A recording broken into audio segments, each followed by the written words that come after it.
सीताराम। हरिओम हरिओम हरिओम हरिओम।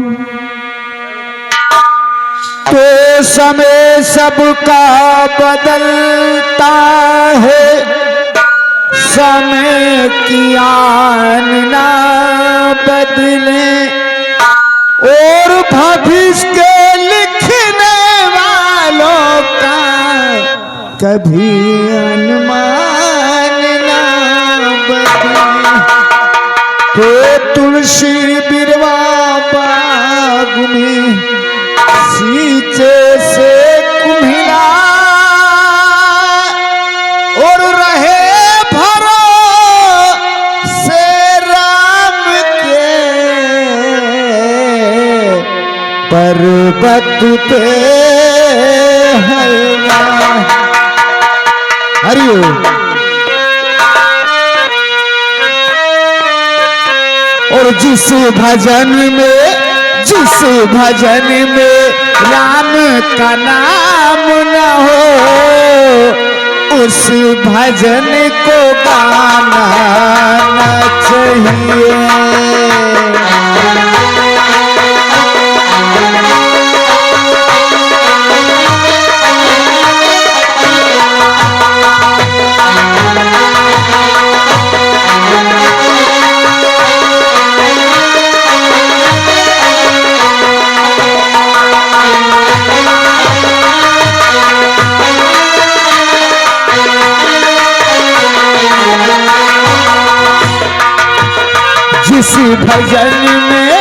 जिस भजन में राम का नाम न हो, उस भजन को गाना न चाहिए।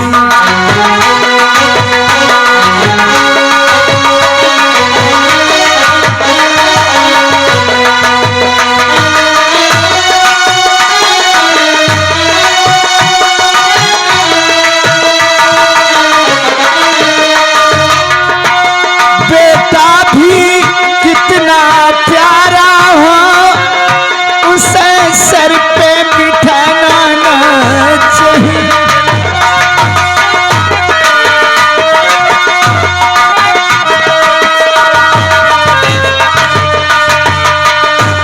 बेटा भी कितना प्यारा हो, उसे सर पे बिठाना न चाहिए।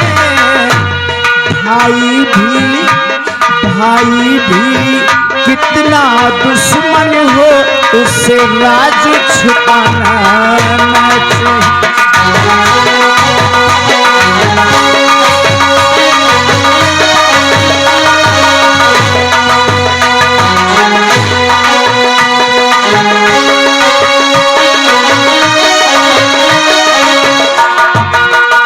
जिस भजन में रामों का नाम न हो, उस भजन को गाना। अरे हम तो भगवान की भजन में लीन होकर और गाते गाते इतनी दूर चले आए। हमारा तो इस वक्त पूजा का समय था, हमें तो इस वक्त पूजा करना चाहिए। वाह हरि महाराज और आगे बढ़िए।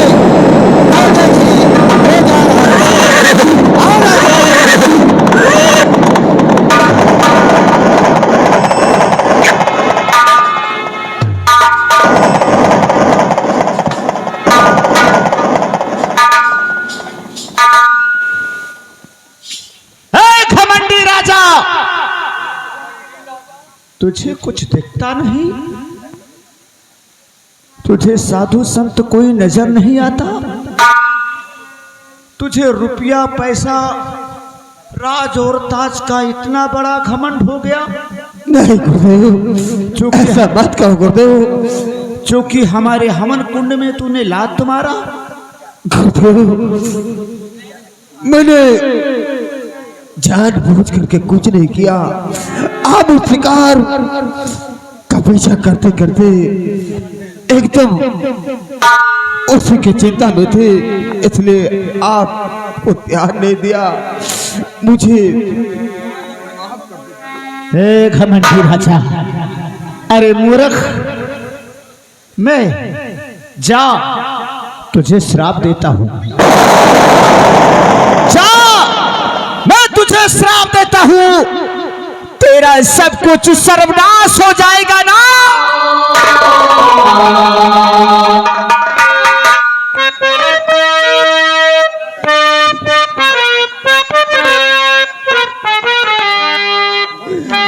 गुरु जी माफ कर दीजिए खता, जो कुछ हमारी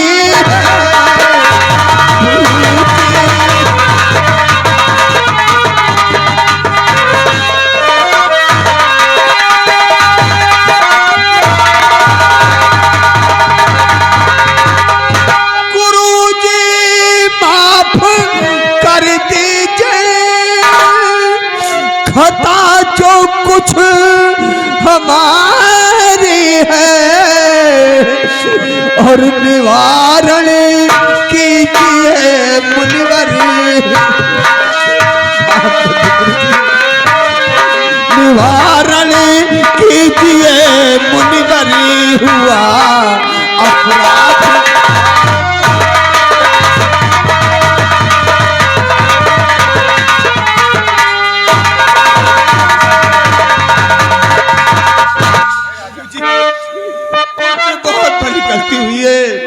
मुझे माफ कर दो गुरुजी। राजन, हमारे भी बात कान खोल कर सुन ले। कौन सी बात है? और खताना माफ हो सकती है, विघ्न डाला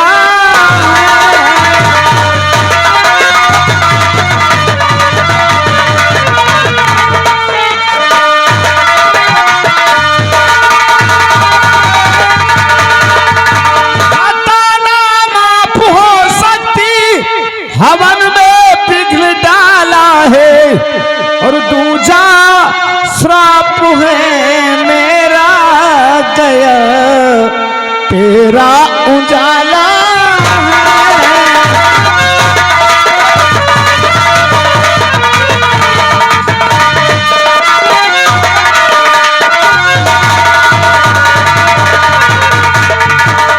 नहीं गुरु, अगर ऐसा हो जाएगा, अगर ऐसा हो जाएगा सब कुछ अनंत हो जाएगा गुरुवर। अगर मुझे माफ नहीं करोगे, मुझे माफ नहीं करोगे, तो आज इसी जंगल में मैं आपके पैरों पर अपना सर पटक पटक कर। या भगवान, हम तो एक संत हैं, संत की और संत को तो शांत रहना चाहिए। राजन, अपना दिया हुआ श्राप तो वापस नहीं ले सकते, जैसे कि बंदूक से निकली हुई गोली वापस नहीं बंदूक में आती, वैसे साधु और संतों की कही हुई बारी वापस नहीं आती। हम तुम्हें एक उपाय बताते हैं। उपाय यह है राजन कि यहां से जाओ, अपने राज दरबार और राज दरबार से 12 घंटे के अंदर अपना राज सिंहासन छोड़ दोगे। 12 घंटे के अंदर अपना राज सिंहासन छोड़कर किसी घोर जंगल में जाकर 12 बरस तपस्या करोगे। 12 बरस तपस्या करोगे, तब तो मेरा दिया हुआ श्राप शांत हो सकता है, नहीं तो तुम्हारा सब कुछ सर्वनाश हो जाएगा। वो देखो शेर आ रहा है, शेर।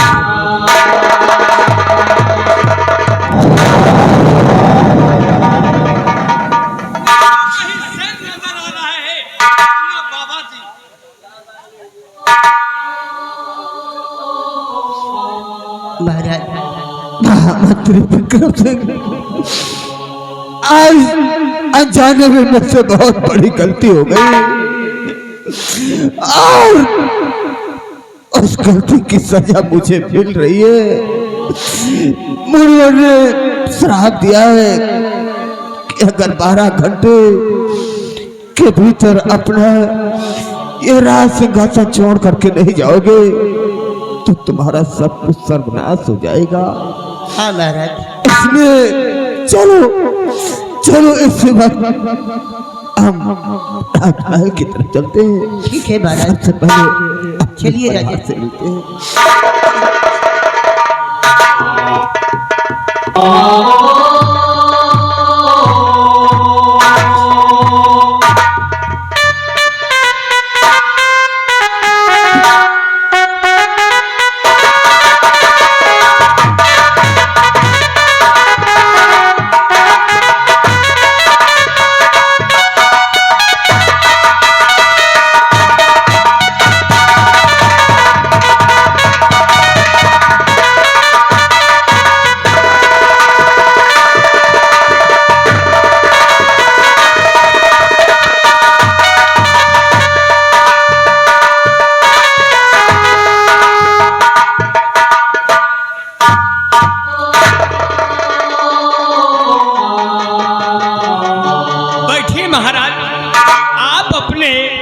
राजभवन आ गए हैं।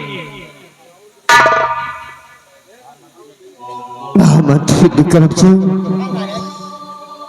जाओ हमारे पूरे परिवार को बुला करके मेरे पास लाओ।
श्री के चरण में बारंबार प्रणाम। और क्यों बुलवाए हो मुझे, कहो तात चाचा।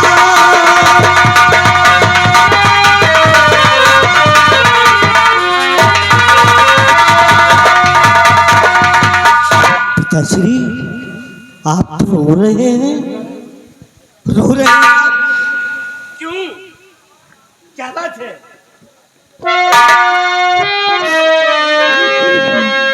और जुग जुग बेटा तुम जियो, जियो हजारों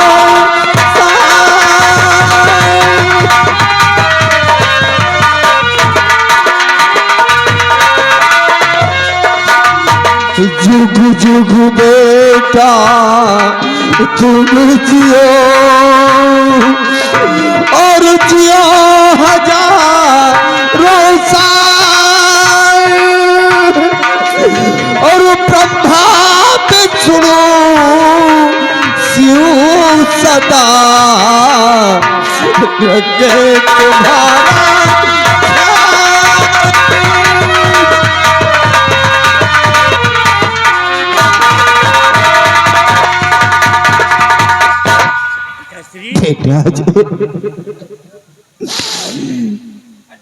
आखिर क्या बात है?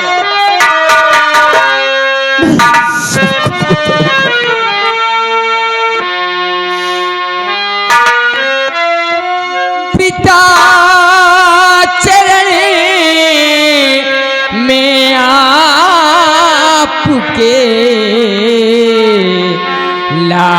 लाल झुकावे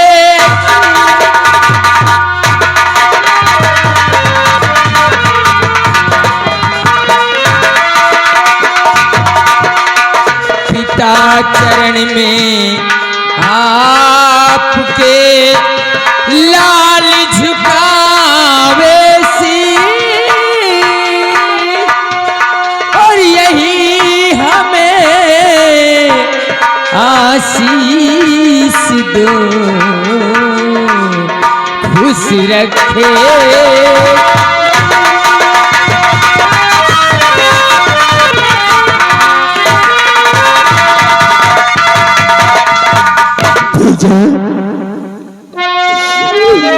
और पढ़ो लिखो फूलो फलो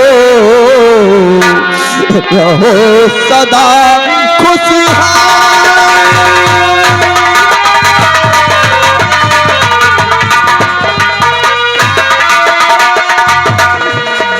पढ़ो लिखो फूलो फलो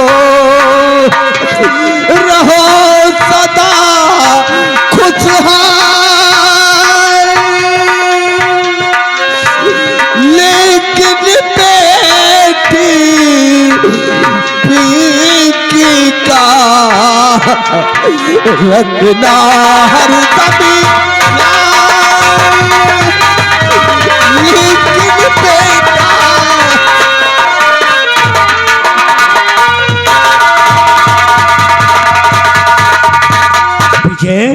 बड़े भैया ये पिताश्री ये पहेली से क्यों बुझा रहे हैं? ये कहते हैं पिंकी का ख्याल रखना। ये बहकी बहकी बातें क्यों कर रहे हैं मुन्ना? मेरे तो कुछ समझ में नहीं आता, मेरे कुछ समझ में नहीं आता मुन्ना। पूछ आखिर पिताश्री कहे क्या रहे हैं? ठीक है भैया, आप कहते हैं तो मैं पिताजी से अवश्य पूछूंगा कि आखिर बात क्या है पिताजी। पिता बात क्या है बता दो हमें।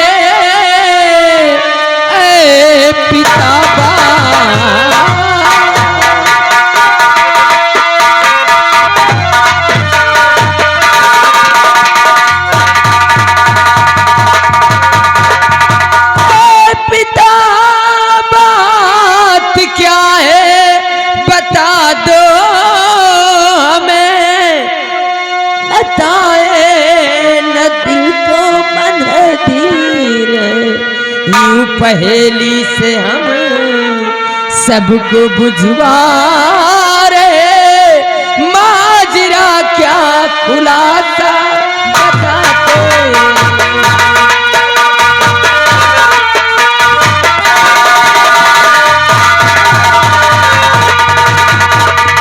पिताजी आखिर बात क्या है? आप बहकी बहकी बातें कर रहे हैं और रो भी रहे हैं। आपके आंसू से आंसू। बेटा जो हाँ पिताश्री तुम जानना चाहते हो तो मैं जरूर बताऊंगा। इसलिए कि मैं राज दरबार में बैठा था, महामंत्री विक्रम सिंह को बुलाया और दरबारियों को साथ में लेकर के जंगल में शिकार खेलने के लिए चले गए। लेकिन वहां जाने पर हम लोगों ने एक शेर का पीछा किया और उसका पीछा करते करते मैं काफी दूर निकल गया। उसी रास्ते में उसी जंगल में एक बाबा जी तपस्या कर रहे थे। मैंने उनको देखा नहीं। उस शेर के चक्कर में अचानक मेरे घोड़े का टाप उनके हवन कुंड से टकरा गया और वो क्रोधित होकर के उन्होंने मुझे श्राप दे दिया कि घमंडी राजा, तू तो दोनों के नशे में इतना अंधा हो गया है, तुझे कुछ दिखाई नहीं पड़ रहा है, लेकिन मैंने उनसे काफी मिन्नतें की, लेकिन उन्होंने मेरी मिन्नतों को सुन करके मुझे कुछ उपाय जरूर बताया है। पिताश्री, इसलिए क्या उपाय बताया है मुनिराज ने? बेटा अजय, श्राप से मुक्त पाने के लिए कौन सा उपाय बताया है? उन्होंने कहा कि अगर तुम 12 घंटे के अंदर अपनी रियासत, अपने राज सिंहासन छोड़ करके किसी जंगल में जा करके अगर भगवान की तपस्या नहीं करोगे तो तुम्हारा सब कुछ सर्वनाश हो जाएगा। इसलिए मैंने बताया है आज इस राज सिंहासन को छोड़ करके मैं किसी बेहान जंगल में जा करके भगवान की तपस्या करूंगा। इसलिए बेटी पिंकी का हमेशा ख्याल रखना, पिताश्री ऐसे कोई तकलीफ ना होने पाए। आप हम लोगों को छोड़कर, इस रियाया को छोड़कर, इस ताज और तख्त को छोड़कर वन में राम की भजन के लिए जाएंगे? हाँ बेटा। पिताश्री, ये राज, ये ताज और तख्त, ये परिवार, इसे कौन संभालेगा? कौन संभालेगा इसे? संभालेगा और कोई नहीं संभालेगा, बड़ा बेटा अजय संभालेगा। हाँ मेरा बेटा अजय संभालेगा। नहीं पिताश्री, मैं कैसे संभाल सकता हूँ जब मुझे राजनीति के बारे में कुछ मालूम ही नहीं, तो मैं इस ताज और तख्त को, इस रियाया को, इस परिवार को कैसे संभाल सकते हैं? बेटा अजय, तो फिर कहते हो, लेकिन चिंता मत करो, क्योंकि अपने राज दरबार में हमारे वफादार महामंत्री विक्रम सिंह है, दरबारी है, ये तुम्हें हर चीज बताते रहेंगे और तुम उनके बताए हुए रास्ते पर चलना बेटे, सब कुछ संभाल लोगे। दरबारी हमारे इस शाही वस्त्र को उतार करके हमारे बड़े बेटे अजय को पहनाया जाए, आदेश का पालन हो।